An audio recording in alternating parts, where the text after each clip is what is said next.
अभिवादन केलं आता आला काय नवीन वर्षाचा संकल्प? नाही, नवीन वर्षाची संकल्पना हीच आहे आमची की सत्तेमध्ये येणं, संविधान वाचवणं हा आमचा असणारा एक भाग आहे. आणि जे काही मराठा समाज आणि ओबीसी याच्यातलं जे भांडण लावण्यात आलेलं आहे ते वाढणार नाही आणि त्याच्यामधनं असणारं योग्य तोडगा निघेल आणि महाराष्ट्राची शांतता ही जशीच्या तशी राहील हे पाहणं हे आमचं नवीन वर्षाचं संकल्पना आहे. तुम्ही काल पवार साहेबांना भेटलात अशी चर्चा सुरू आहे, काय चर्चा झाली? नाही, माझं म्हणणं असं आहे की आम्ही आता असणारे एकत्र येणारच आहोत. त्याच्यामुळे औपचारिक अनौपचारिकरित्याने कुठे कधी नाही कधीतरी भेटणे होणारच आहे. त्याच्यामुळे स्पेक्युलेशन करण्यामध्ये अमृत नोनी आर्थो प्लस ये एक प्रूवन फॉर्मूला है। इसमें मौजूद नोनी फल के गुण और आयुर्वेदिक जड़ी बूटियां शरीर को जरूरी पोषक तत्व देने के साथ साथ हड्डियों और जोड़ों के घिसने, उनमें होने वाले सूजन और दर्द को रोकने में मदद करता है। दर्द मुक्त जीवन के लिए अमृत नोनी आर्थो प्लस। आता काय अर्थ राहिलेला नाही.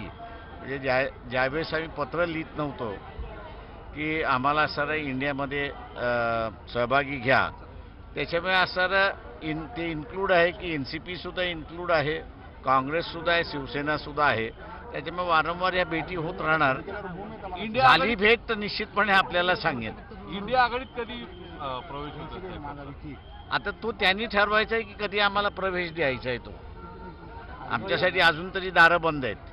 आता संजय राऊत यांनी देखील सहमती दर्शवलेली आहे. आता असे इंडिव्हिज्युअल सहमती नाही ना, ते इंडिया आघाडीची सहमतीचा प्रश्न आहे. सगळ्यात महत्त्वाचं कोणाचा विरोध होतो मला माहित नाही आहे. आता महाराष्ट्राच्या बाहेर एक उद्योग जायला सुरुवात झाली आहे. पानबुडीचा प्रोजेक्ट बाहेर चाललाय, तरी महाराष्ट्रातले मुख्यमंत्री उपमुख्यमंत्री काय बोलत नाही यावरती. ते माझं म्हणणं असं, मी याच्यावरती एक असणारा पूर्णपणे मी थांबलो याच्यासाठी की ज्या दिवशी इंडिया आघाडीमध्ये आम्ही सहभागी झालो तर त्याच्यामध्ये या पंतप्रधानाने गेल्या 10 वर्षामध्ये देशाला कसं खोकलं केलेलं आहे याचा एक आराखडा आम्ही मांडू. राज्य सरकारमध्ये पण सर आहे असं काही? आता तुम्ही या ठिकाणी आलेले आम्ही आता असणारं जे आहे त्याच्यामध्ये एक आहे की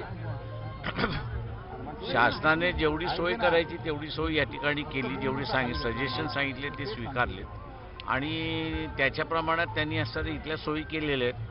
त्याच्यामुळे महाराष्ट्र शासनाचं आजच्या संदर्भातल्या ज्या योजना आहे म्हणजे भीमा कोरेगावच्या संदर्भातल्या ज्या आहेत त्या माझ्या अंदाजानं व्यवस्थित त्यांनी राबवल्यात असं मी त्या ठिकाणी म्हणेन. भारतीच्या निधीबाबत देखील गेल्या काही दिवसांपासून सातत्याने चर्चा हो, त्याच्यामध्ये वादावाद चाललेली आहे की कशावरती खर्च करावा आणि कशावरती खर्च करू नये. हा वाद चाललेला याची मला जाणीव आहे. ठीक ठीक, थँक्यू.